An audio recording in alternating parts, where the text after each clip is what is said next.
এই নির্বাচনী জনসভার সম্মানিত সভাপতি, মঞ্চে উপস্থিত নেতৃবৃন্দ এবং প্রার্থীবৃন্দ, আমার সামনে উপস্থিত প্রিয় আমার বগুড়াবাসী, প্রিয় সহকর্মীবৃন্দ, আসসালামু আলাইকুম। আসসালামু আলাইকুম। কেমন আছেন আপনারা সবাই? আমি প্রথমেই আজকে আল্লাহর দরবারে শুকরিয়া আদায় করতে চাই। যাই বলি তার সবচেয়ে আগে আমি আল্লাহর দরবারে শুকরিয়া আদায় করতে চাই, কারণ আজকে প্রায় 19 বছর পরে আল্লাহ আমাকে আবার তৌফিক দিয়েছেন এই নিজের ভূমিতে ফিরে আসার। প্রিয় বগুড়াবাসী, নিজের ঘরে এসে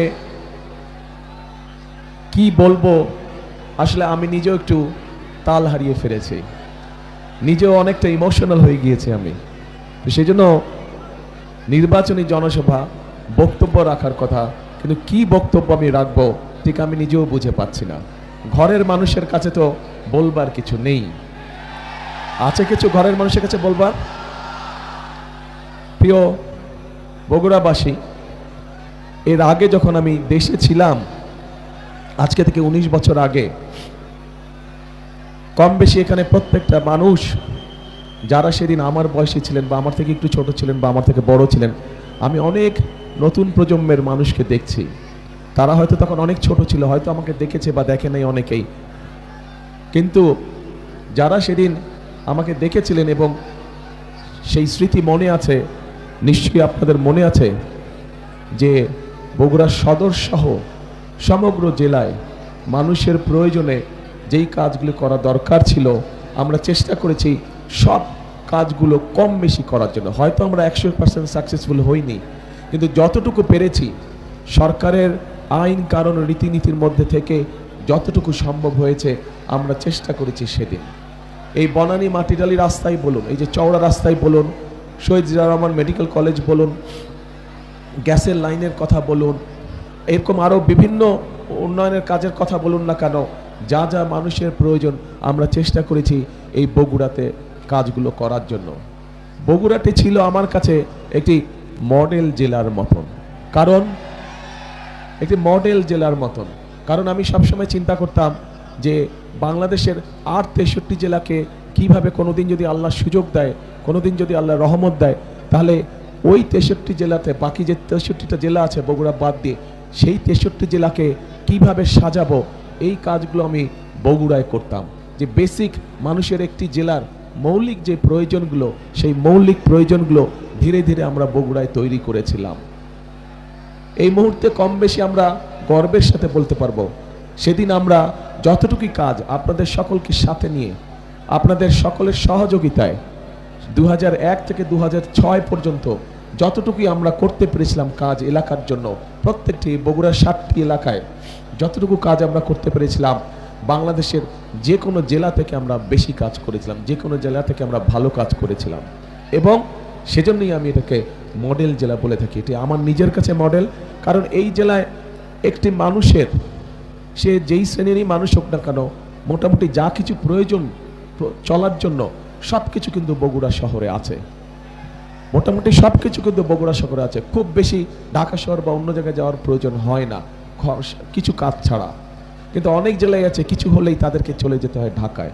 আলহামদুলিল্লাহ, আল্লাহর রহমতে বগুড়ায় আমরা সেই ইনফ্রাস্ট্রাকচারটা গড়ে তুলতে সক্ষম হয়েছি। প্রিয় বগুড়াবাসী, সামনে নির্বাচন। এই নির্বাচনে আমাদেরকে, দেশের মানুষকে একটি সিদ্ধান্ত নিতে হবে। এই নির্বাচনটি শুধু নির্বাচনই নয়, এই নির্বাচনটি নিশ্চিত করবে আগামী দিনে এই দেশের মানুষের জবাবদিহিতার মূলক সরকার তৈরি হবে কি হবে না। সেই জন্যই আজকে বগুড়াবাসীর কাছে আমার আহ্বান থাকবে, অনুরোধ থাকবে যে এই নির্বাচনটির ব্যাপারে আমাদেরকে অত্যন্ত সিরিয়াস থাকতে হবে। কারণ এই নির্বাচন আমাদেরকে দিক নির্দেশনা দেবে যে আগামী দিনে দেশ কোন দিকে পরিচালিত হবে। আমরা যদি আমাদের প্রত্যাশিত কাঙ্ক্ষিত লক্ষ্যে দেশকে নিয়ে যেতে চাই, অবশ্যই তাহলে আমাদেরকে গণতান্ত্রিক ব্যবস্থাকে প্রবর্তন করতে হবে এবং তার জন্য 12 তারিখের নির্বাচনটা অত্যন্ত গুরুত্বপূর্ণ। প্রিয় ভাই বোনেরা, এলাকার উন্নয়নমূলক কাজ এখন আমি কোন দিক দিয়ে বলবো? এর আগে যখন আমরা কাজগুলো করেছি তখন এখানে এমপি হিসেবে ছিলেন আম্মা অর্থাৎ দেশনেত্রী বেগম খালেদা জিয়া, উনি এমপি হিসেবে ছিলেন। আজকে উনি আমাদের মাঝে নেই। আজকে ওনার জায়গায় আপনাদের সামনে এসে আমি দাঁড়িয়েছি। এখন আপনাদের সন্তান হিসেবে আমি এই কথা বলবো নাকি প্রার্থী হিসেবে বলবো, সেটাও একটা মুশকিলের ব্যাপার। হ্যাঁ, এলাকার সন্তান হিসেবে ঠিক আছে। হ্যাঁ, ওই তো ভাই হিসাবে, এলাকার সন্তান হিসাবে, তাই তো? হ্যাঁ, তাহলে এলাকার সন্তান হিসাবে বা ভাই হিসেবে যে হিসেবেই বলি না কেন, এখানে অনেকে অনেকগুলা দাবি দিয়ে গেছে।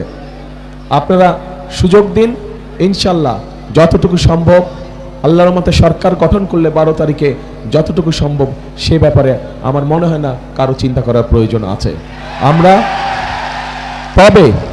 তবে আজকে 2001 থেকে 6 পর্যন্ত আমার যে অবস্থানটি ছিল, আজকে কিন্তু আমার অবস্থানটা, যেহেতু আপনারা ঘরের মানুষ, আপনাদের সাথে আমি একটি কথা শেয়ার করতে চাই।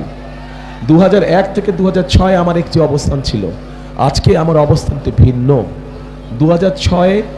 1 থেকে 6 পর্যন্ত আমি বগুড়াকে যেভাবে দেখতাম, সামনের দিনে ইনশাল্লাহ অবশ্যই সেভাবে দেখব। তবে এই যে একটু আগে একটা কথা বলেছেন, একজন প্রার্থী আমাদের বলেছেন যে গত 15 বছর ধরে বগুড়া বঞ্চিত ছিল। একটি কথা একজন বলেছেন। প্রিয় ভাই বোনেরা, বগুড়াই শুধু বঞ্চিত ছিল না গত 15 বছর ধরে। গত 15 বছর বগুড়া তো বঞ্চিত ছিলই, বলা যায় সমগ্র বাংলাদেশে সত্যিকার ভাবে বঞ্চিত ছিল। কাজে আজকে আপনারা যারা বগুড়াবাসী, আপনারা যারা বগুড়ার মানুষ, আগামী দিনে যদি আল্লাহ আমাদেরকে সেই রহমত